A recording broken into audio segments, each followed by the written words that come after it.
The front door swings open on its own accord. It's got some cracks in it. In the face, it's letting light and energy in. It's also got a gap here and a gap here and a gap here. This door does not stay. Not only does it swing open on its own accord, some people call that ghosting, but the latch is difficult to make. Storm doors and storm windows are beyond the scope of this inspection, but we've got some air gaps underneath there, and we got some tape around this latch so it doesn't make like it's supposed to. The only thing holding this door closed is the spring, so if it's nice and windy, there might be something going on with that. Oh, we got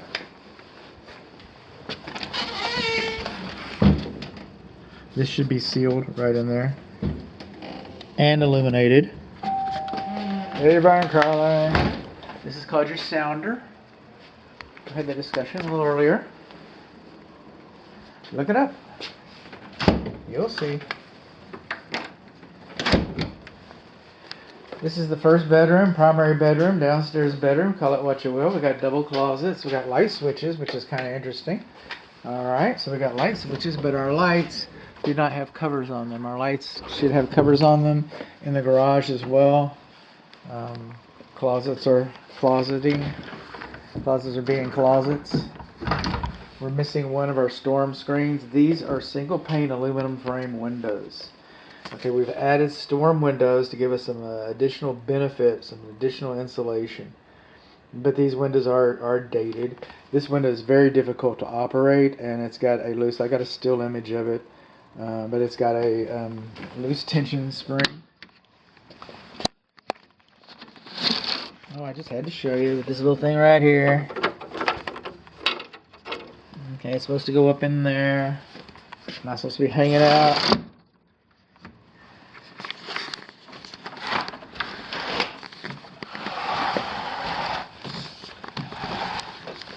Okay, LVP flooring, so I'm not doing a moisture check on the flooring. Okay, this might be pretty early on in the inspection report if you're watching the videos in order, but this is the last video I'm going to do today if the battery holds out. This is the time when I like to say thank you, dear client, for your trust in your business. Those things mean the world to my family and I. And if a good Google review, that means a lot to a small businessman. And for all my friends out there, all my 12 followers, 13, thank you, Denver. Okay, 13 followers. We've got like buttons down here and follow buttons. If you learned something or got a laugh out of my goofy self, well then if I made you chuckle, just hit a like down there. And if you've got insomnia, I'm told that my smooth radio voice can lull you right to sleep. So there's a follow button around there somewhere. A subscribe button, I guess is what they call it. Okay, we're in here, and this is the downstairs bathroom, and I just am calling some attention to the general condition of the home, the way I found it. I tried to leave it as good as I left it. You know, I had to take these things out of the closet so I could see the storage underneath the closet. Sent a letter of intent over to the listing agent saying that we needed room to some of these things. So, you know, what can I say? Talk to your listing agent. I hear the bongos. Oh, Mr. Spam Risk. I'm kind of moving in here. Also, we got some repairs. See, the sun's moved over here a little bit. Got a little bit of repairs up in here. We're going along. This is the great room, the living room, the family room, the great family living room. Okay, this is our kitchen. We got a little bit of movement on our kitchen. Okay, on the countertops don't line up really well over here.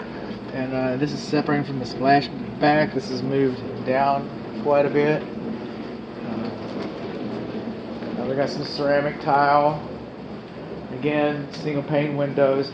Now, if you lock this door with a key, you have to have a key to get out. If there's an emergency, go look for your key. Now, since we do not have this is called a double cylinder deadbolt. Since we have a single cylinder deadbolt on the front door, it's okay to have that. But still, from a safety perspective, I feel like, I should share that with you. Now, home inspectors are required to render opinions about the foundations. And I even use some engineering equipment, but a home inspector should stay in his lane, and I'm not an engineer. I'm looking for guidelines to support my other observations. Oh, look at there. There's a smoke alarm I didn't see. Okay. That's the second smoke alarm. Hello. So I measured the floor height elevation differential. And the floor height elevation differential I'm looking at as guidelines because I do not calculate slope. I am not an engineer. Okay, it's no more than 1 inch of floor height elevation differential within 25 feet. We're getting that over here. More than 2 inches of floor height elevation differential overall, we're getting over 3 inches. So we've got quite a bit, but it's limited. What do I know is on the other side of that wall? I know nothing about the other side of that wall. What do I know about what's on the other side of that wall? I know nothing about what's on the other side of that wall. So, not being an engineer, not measuring the entire building, it just kind of gives me a clue that, it's not as level as it could be. It looks like it's been performing the function for which it's intended. You may have engineering reports made available through the Homeowners Association. I encourage my client to seek out as much documentation from the Homeowners Association as possible, because after you close on this house, it will be made readily available. So you might want to know what you're signing off on. All of a sudden, if somebody's got a problem with the way things are going over here, that documentation will show up just as easy as pie. They'll be loaded for bear. They'll have all the documentation they need. So I'm just, it's the big brother in me. It's Uncle Bud. Get yourself some documentation about the Homeowners Association and the assessment fund and all those things. So it looks like we got a little bit of water that's collecting inside of this, and this window does not appear to be tempered safety glass, shatterproof glass for the stairs. People can come down here. Got these handles are open. People can catch their clothes on these. These rails are wide. Kids can fall through those.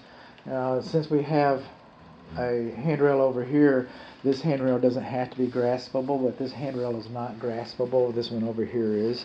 So if you want to take these off to make more space in the hallway, just know that these rails are not graspable, and that's probably why these rails were put in here. Our steps are not supposed to be pie-shaped like that. They're supposed to be a 7-inch gap right in there. Okay, there's our upstairs thermostat. And this one is not programmable. The one downstairs is programmable. Only one is required. This door does not close in its jamb. We're calling this the east bedroom. We're not closing its jamb. How about that? And so we're coming on along over here. These windows are closer to the floor than 24 inches and higher from the ground than 72 inches. So they should have limiters on there to keep them so they can open up a little bit for some fresh air, but not so large that a child could fall out. I don't know what you're going to do in case of an emergency, but that's just what I know. Oh, and we got a torn screen, so we're missing one screen, and we got one torn screen. It's good to know. And, it's kind of... They could stand a good scrubbing. This whole wall is mirrors. I came up here with infrared, and I was getting 2 marks up here that were kind of suspicious that I thought might have been moisture marks, and they're not, and they're perfectly dry. Got bare light bulb and clothes closet again.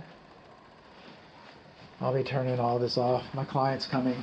So this is the upstairs bathroom, and again, just kind of seeing the general condition of it, and seeing how the silver's oxidized a little bit, and how the handles are worn, and wallpaper is like a petri dish. Okay, if you peel that off, there's no telling what you'll find behind there.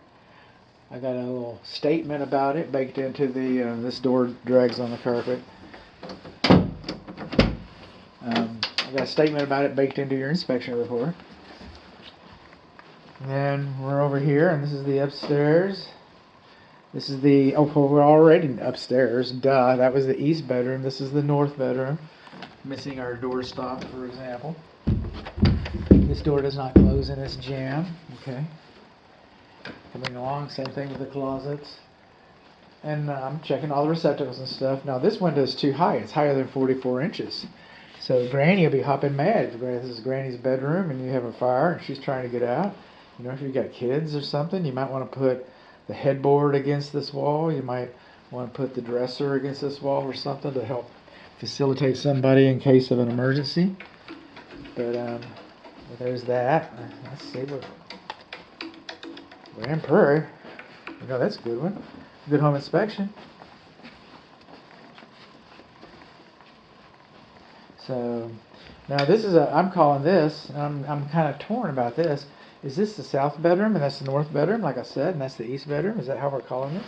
Okay, you're dragging on the carpet and you don't latch. Okay. So here's my method. South bedroom door drags on carpet and will not latch. But this is interesting. This is downstairs in the living room, the great family living room. We have a fireplace, and this is a fireplace chimney here, and here's our windows for this bedroom. If this is a bedroom, this bedroom does not have a smoke alarm in it. None of the bedrooms have smoke alarms in them, by the way. None of them. We've got 2 smoke alarms. We've got this one right here, which is actually too far from that door. Okay, we do not have smoke alarms in the bedrooms. And then we've got one downstairs in the kitchen area, which isn't close enough to the downstairs bedroom or within 3 feet of the downstairs bathroom.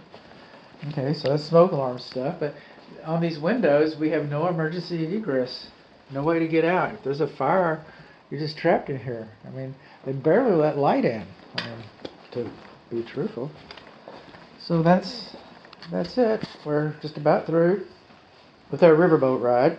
Get your hands inside the car or the boat, and get your sweaters and your purses and your lunch bags and umbrellas and cameras and sunglasses and hats and all those things. And if you see you next time you need a good home inspection, or if you know somebody that needs to take the good home inspection ride, let your friends and family know.